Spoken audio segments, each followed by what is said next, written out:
Hello and welcome to Procrastination Point's video Snark. I read bad books so that you don't have to. I'm continuing my read-through of A Touch of Darkness by Scarlet St. Clair. Not the first video, go check out the others. Links are posted below. Chapter 3. The chapter opens with Persephone fiddling around with the magic that not only hides her horns, but also conceals the color of her eyes. She reached up to apply a touch more glamour to her eyes. They were the hardest to get right, and it took the most magic to dull their bright, abnormal light. I don't know what kind of magic that they're using, but what kind of magic makes it difficult to change the color of eyes rather than to hide horns? This just seems bizarre to me. Since she fled the club the night before her wrist had been burning, she kept checking it all night long, but nothing ever appeared, until the next morning. She wants to go back and demand answers. But first, work, which is hard to fault her for that. Persephone also randomly tells the reader about these 5 magic seeds Demeter had given her, except as previously mentioned, Persephone kills everything she touches. The only thing that grew were some sad brown things, which seems counterproductive towards not being able to grow anything, but Demeter touched them and they brightened up. Speaking of Demeter, she randomly shows up in her daughter's room. She then forces her magic onto Persephone to make her daughter look more like herself, because nothing says having issues quite like forcing your daughter to look exactly like you. Demeter doesn't say in as many words, but it's obvious that she's displeased with Persephone's internship. She says that Persephone doesn't have to work, and it's kind of at the point where I'm wondering why Demeter allowed her daughter to even attend college, since it's clear that she thinks that doing stuff like this is beneath the gods. But before this can go anywhere, and likely because this is only the 3rd chapter, Demeter quickly leaves after this. As soon as her mother is gone, Persephone puts her physical appearance right again. As Persephone walks to work, she reflects on how weird that her experience at the club with Hades was. She also thinks that she's never felt like she did around Hades with literally any person, which, wow, never heard that one before. I don't know why it is that romance authors love the idea of, I was asexual until I met him, and if he ever leaves me, I'll probably go join a nunnery. It's terrible and toxic, and I'm so freaking sick of it. She gets to the office where she works, where she spends some time explaining to us that it's Zeus's building. Mortals often mob outside in the hopes of seeing him, but she finds it funny considering that he's almost never there. And then an unholy amount of time is spent describing Persephone swiping her ID card through the security check and going inside. I mean, it's only just like 2 paragraphs, but it's so freaking unnecessary to the advancement of the plot. Persephone makes small talk with some random lady named Valerie, as Valerie takes Persephone to the new boss, Dimitri. Despite the fact that Persephone already had this internship, the guy sits her down and asks her some of those getting-to-know-you questions, like what her hobbies are. She's interested in baking and writing mysteries, if anybody cares.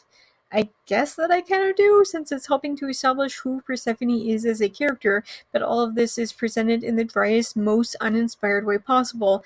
As the saying goes, show, don't tell. And this is the author straight up regurgitating info she thinks is interesting about Persephone rather than to try and work it into the story naturally, showing Persephone screaming at her roommate that she's only stress speaking because she's got writer's block.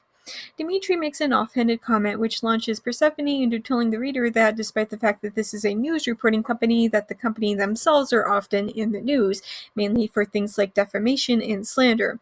I get the feeling that they run a lot of stories that ruffle way too many feathers, but that both mortals and gods alike have insanely thin skin and throw too many tantrums.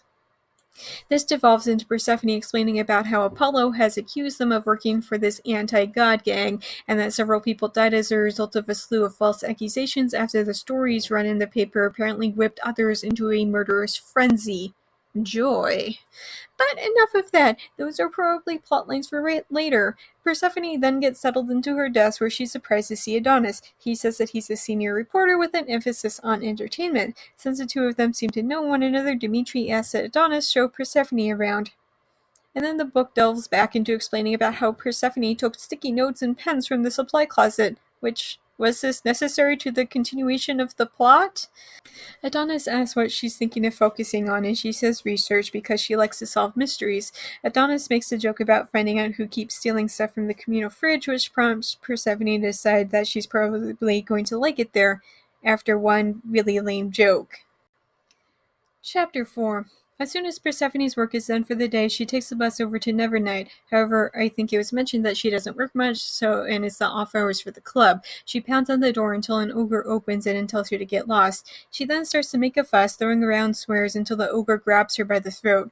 Persephone drops the glamour over her horns and throws her entire goddess title around, and it's only then that the ogre stops manhandling her.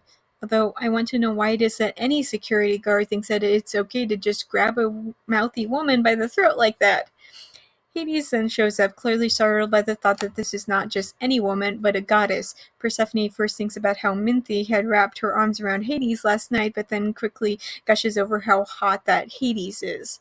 The ogre tells Hades that he hadn't known that it was a goddess and will accept any punishment. However, I think that Hades is more upset that he would lay hands on a woman, goddess or mortal, but promises to deal with him later. Hades leads her inside up to his office. Persephone has to describe the wallpaper. Yes, you heard that right. She literally describes the color and design of the wallpaper. However, once they get up to his office, Persephone inwardly winces over how intimate that it feels in there and wishes she'd confronted him downstairs.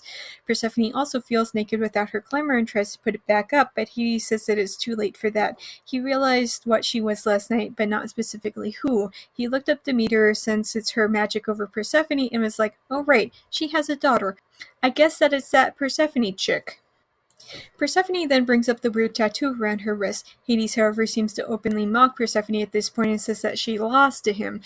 She tries to say that he was the one who had offered to teach her, but he says something akin to rules are rules, which is fair. I can't fault him for that. This goes beyond standard Vegas rules. This is literally magic that we're dealing with here. Hades says that because she lost, she's entered into a contract with him, of which he'll choose the terms of. Persephone tries to pull rank on him, but he says that her status as goddess doesn't matter, that again, this is magic and he can't remove it simply because she said, pretty please.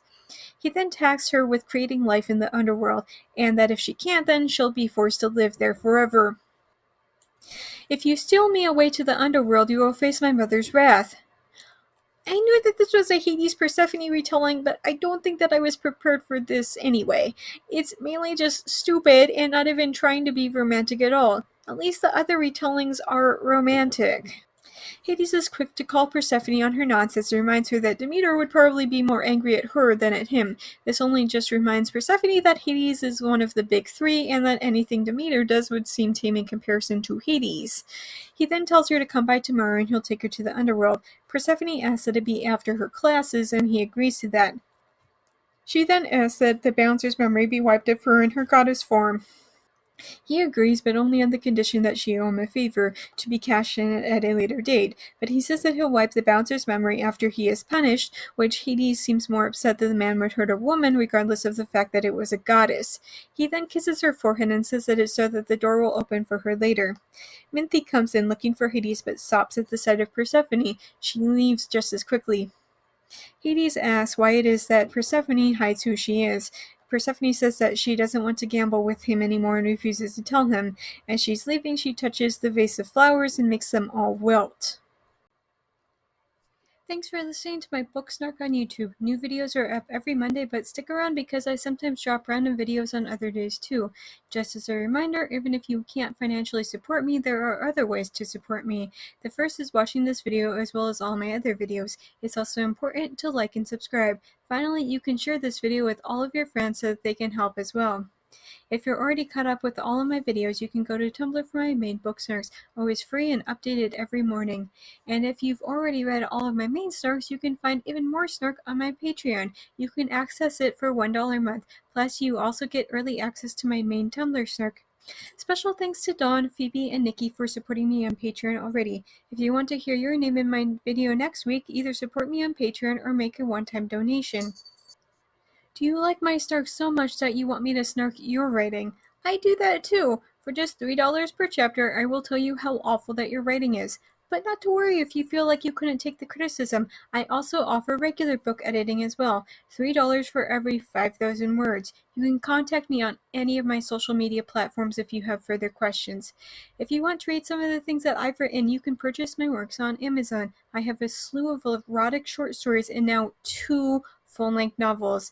I also sometimes run flash sales on my stories, and if you don't follow me on any social media, you might want to do so just so you can know when I might be offering more things for free. Links for everything will be posted below. See you next week, guys!